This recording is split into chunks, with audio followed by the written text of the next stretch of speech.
120 days underwater.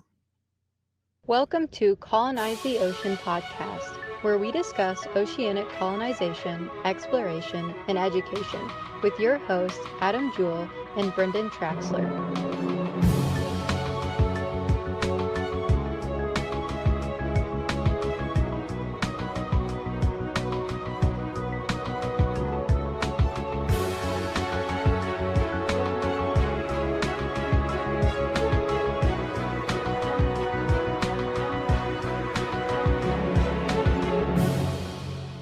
So, congrats to the Ocean Builders group. As of the time of this recording, this is Sunday, the 26th of January. This past week, just a couple days ago, actually, Rudy from Ocean Builders completed 120 days underwater in the sea pod.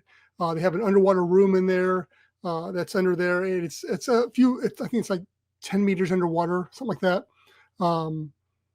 The way you get to real background is, so if you're not familiar with Ocean Builders is a company that operate out of Panama that has developed floating luxury homes. Pretty much, they're much more than that. It's until you see it.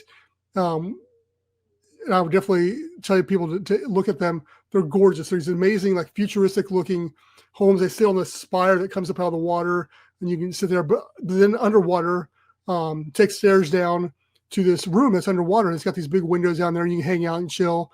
Anyway, Rudy, who is the head engineer design guy there, that he has just completed 120 days underwater, which I think is cool. I had some questions at first because all the ones in the past had been in contained underwater habitats, so you were completely cut off from the outside world. They weren't, because you could still access it through stairs going to the surface. So I didn't know if that was cheating or not. Not cheating, but actually apply for the Guinness World Records. Regardless, it's still a feat. And it's interesting that, 2 years ago, that Dr. Joseph Tuturi did 100 days underwater. And then it hadn't been until 11 years ago in 2014 when the last record was set, and that was at 76 days. So what's next? We've done it was 76 days and it sat for a decade, and then all of a sudden 100 days. Now 2 years later, we're at 120 days. Are we going to keep on seeing this trend? I mean, hopefully I'm setting the world record for a year at some point in time. That would really be, amazing. And maybe not a year, because you're gonna want to come at the surface every once in a while. Most people will, at least. But if you could do, 6 months, I mean, you're starting to get to a point there where it just starts sounding insane type of thing.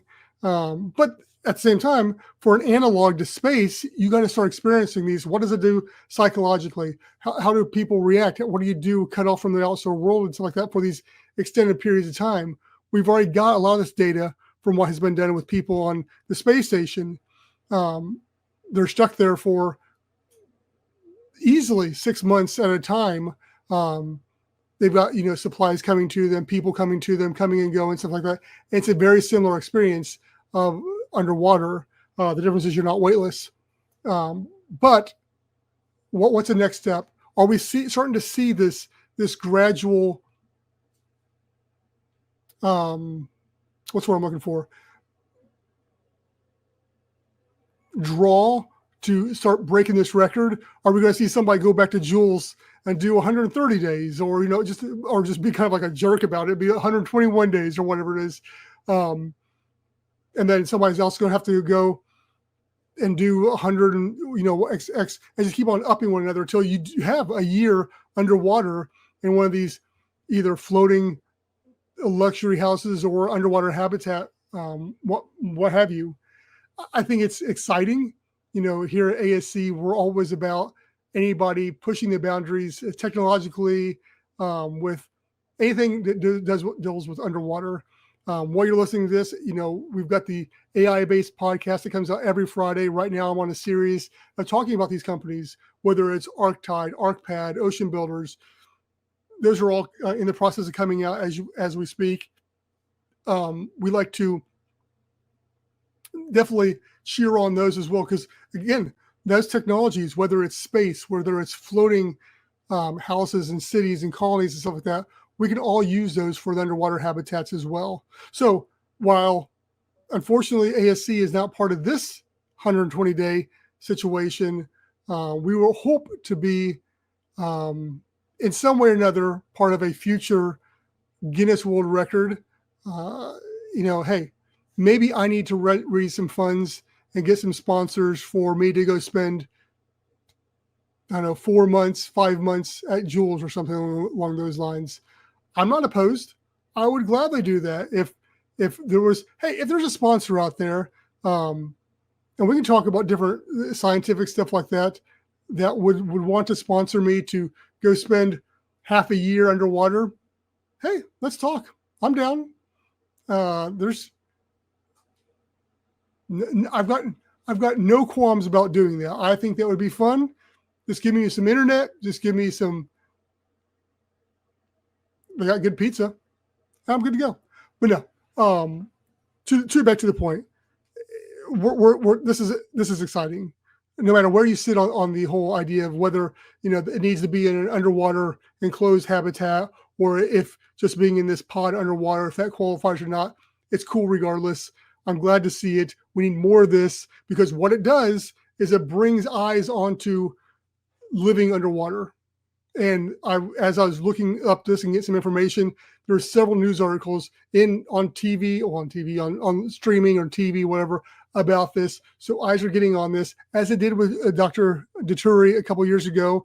You get a lot of news and hubbub around it, and that's only good stuff for us when people are starting to see, hey, this would be cool to do. I want to do this.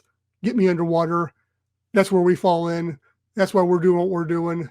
Let's get people in the water, because the more people, the more eyes we can get on the ocean and under the ocean and seeing what's out there, the better we can protect it, the better we can keep it clean, and the more that we can do. So help us do that. Partner with ASC. We've got different ways of doing that. I don't do these podcasts here to use them as a ploy to get people to send us money and stuff along those lines. This is informational. I just want people to get excited about living, working underwater, and how ASC can help get that done. So check any of our socials, atlantisseacolony.com. Obviously, they're all there. You can find us on most social platforms. Shoot me a message on this, wherever you're seeing this podcast or this video. That'd be awesome. And what do you guys think? Were you following this 120-day thing? Did you know anything about it? And what do you think the next goal should be? We've done 100, we're doing 120. What should the next barrier be? How many days? I'll be curious.